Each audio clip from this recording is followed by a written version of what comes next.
My foster family of 11 years is kicking me out with no notice. I have nowhere to go and I feel broken. Plus, all 8 updates. When I was 7, I was removed from my bio family and put into the care of a couple I will call the Peters. Over the years, I began fully considering them my parents, but when I was 12 they put their foot down and told me they'd never legally adopt me. This was because they lived off the fostering allowance, and this was given to them due to taking care of me. They always said legality didn't make us family, and I naively believed them. Well, I found out today that they were getting paid at least $2,800 for me per month, but because I just turned 18, they stopped getting the allowance. Well, they sat me down today and told me I had to leave. They told me that to them, fostering is just a business, and it didn't make financial sense to keep me if they weren't making money off me. They said they would be nice, however, and give me 4 days to pack and get everything in order. How generous. They even said they need my room because they need a new foster placement so they can keep running their business. They said they would still want to keep in touch and hope I understand it's nothing personal. Update 1. It's been a few days, and honestly, I was in a state of shock yesterday, maybe still am today. I wasn't thinking straight. I only slept 2 hours last night, that's all, so I'm probably a little delirious today as well. Firstly, I have contacted my personal advisor. He'll be having an emergency meeting with me at 1:30, so I'll have more details about what's going to happen to me then. He'll hopefully be able to sort out emergency accommodation for me. Secondly, I thought about whether the Peters can legally just give me 4 days notice to leave, and this is something I will definitely be mentioning this to my PA and get his advice on it. I don't want to stay here any longer than I need to,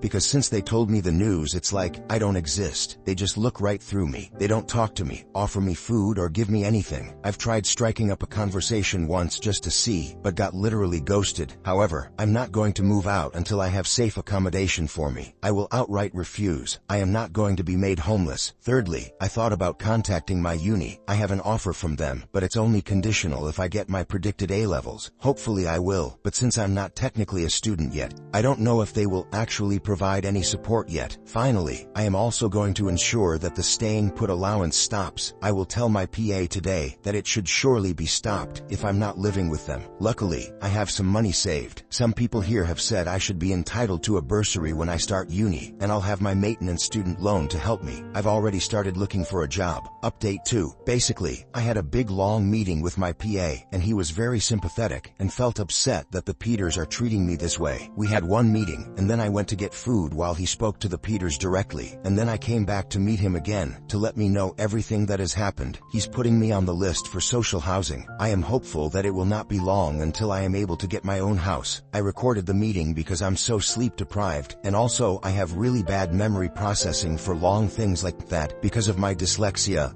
autism. I can listen to it again tomorrow after I've slept, but from what I gather they will help me with paying for rent costs. I will also get some money to help pay for furniture and things like that. When he spoke to the Peters, I don't know if he said they had to keep me housed for a while or asked them to, I'm not sure, but they've agreed to keep housing me until the end of August, which is over a full month, so at least I don't have to worry about everything happening in 3 days. He did tell me that if I feel uncomfortable, I can be moved into a youth hostel place while they wait for a property to be available for me. But I said, if I can, I would rather stay with the Peters until I am ready to move, even if it makes me feel a little uncomfortable. On a completely separate note, my best friend and I had a huge argument earlier. He said that I'm being ungrateful to the Peters, and I should understand that not everyone wants a child that's not theirs. According to him, they may have been doing it for the money, but they still housed and fed me until I was 18. And honestly, that really hurt me. We had a huge argument. I just thought out of everyone he would get me and understand what I was going through. Maybe not. Maybe I'm being unreasonable. I am really tired, so maybe my emotions are just not being controlled well at the moment. I am going to talk to him tomorrow after I've slept,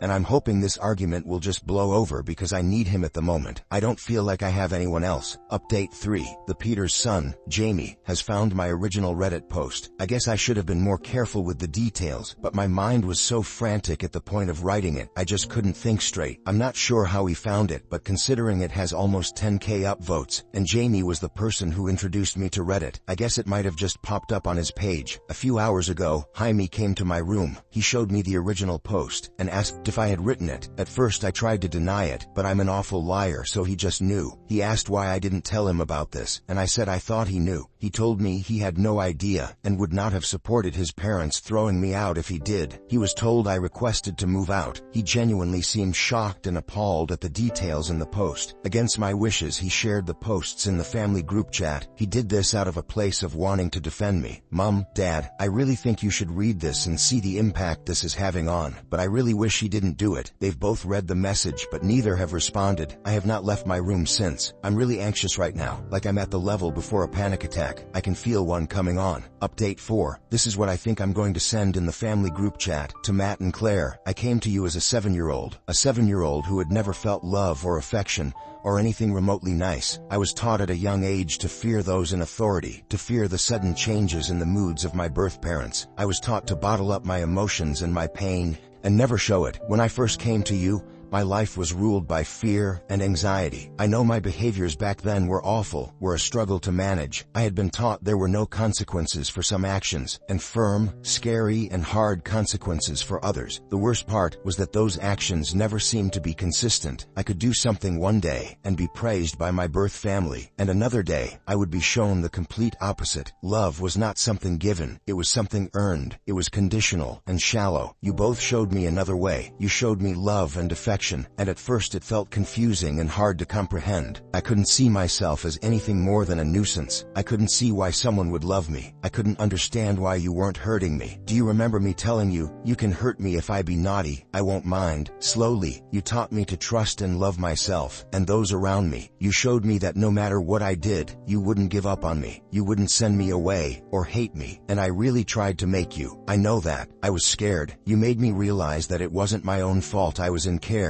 and that I wasn't to blame for the things that happened to my birth family. You showed me appropriate outlets to my fears. You showed me love, compassion, and kindness. The first day I remember feeling truly safe was when I was sitting in your arms at 8 years old watching Shrek. I still think back to that moment. It probably just felt like another day to you, but to me, it is a core memory in my life. It's a moment that shapes the way I see myself. You sat up with me when I was worried about moving up to secondary school. You comforted me when my birth mom told me she no longer wanted to be part of my life. You were there when my first girlfriend broke up with me when I was 15 years old, and I felt like my whole world was ending again. You encouraged me to go beyond with my studies and apply to university. The most important thing you showed me was that I was worthy of being loved and respected. You never gave up on me. I am who I am today because of what you did. I look at myself and I see compassion and care and kindness, and in those traits, I see you. You weren't my birth family, but you were my family. My only family. I don't know what changed. Why has there been a switch? Why have you gone from the loving and caring parents you were? When I leave my room now, I no longer feel that love and kindness that brought me out of the pits of despair as a child. It's almost as if you have completely altered the way you see me, and I just can't understand why. A few days ago you told me I had to move out. You gave me 4 days notice to leave my family. You sent me back into feeling like that child at 7 years old. I'm not saying this to guilt you or to ask you to let me stay. That has passed now, and unfortunately, I don't think I'll ever be able to see you the same way again. I understand if you were hard on money, or if you wanted to help another child like me, but why not talk to me? Why spring it on me, and then act like I don't matter? Why tell me it's just business? Did you think that would make it hurt less? Since you told me my whole life has been turned upside down,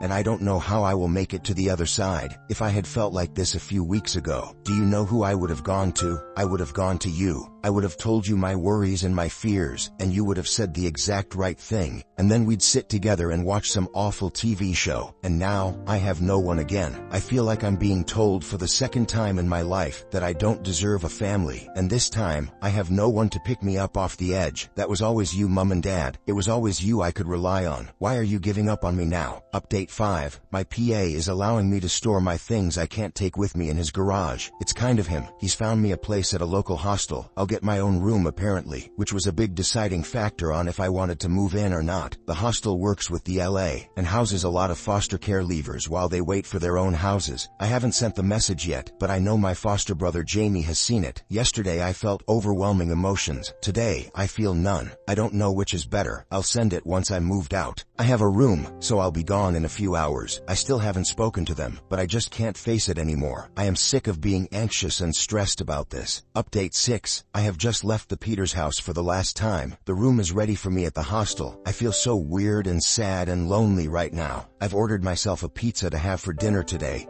and my PA even paid for it. I just want to get in bed and cry. My head is spinning thinking about everything I need to do. I also found out the exact amount the Peters were paid fortnightly for caring for me, and they would get $2,000. That's $52,000 per year they got just to raise me. I keep thinking about that number. Was that all I was? Update 7. I am settled in the hostel now. It's not exactly luxury, to say the least, but at least I'm here now. I sent the text message, and then I left the group chat. I also posted it on Facebook. Final update. This is going to be my final update on all of this. Claire rang me crying, saying she had no idea I felt like this. How could she not know? She said she was sorry and begged me to come back. God, how do I ruin everything? She was telling me all these things about how she regrets the past few days so much and wishes she could take it all back. I said, this is not fair. She cannot throw me out and then call me crying. I said, it's manipulative. She just kept saying sorry. She said she loves me and wants me to come home. Jesus, this is just a lie, right? She must have known. Am I the bad person here? I feel so confused I don't know what to do. I just hung up, and then she started texting me, and I blocked her, but now I feel like I'm the bad person here. I'm so tired of this, of all of this.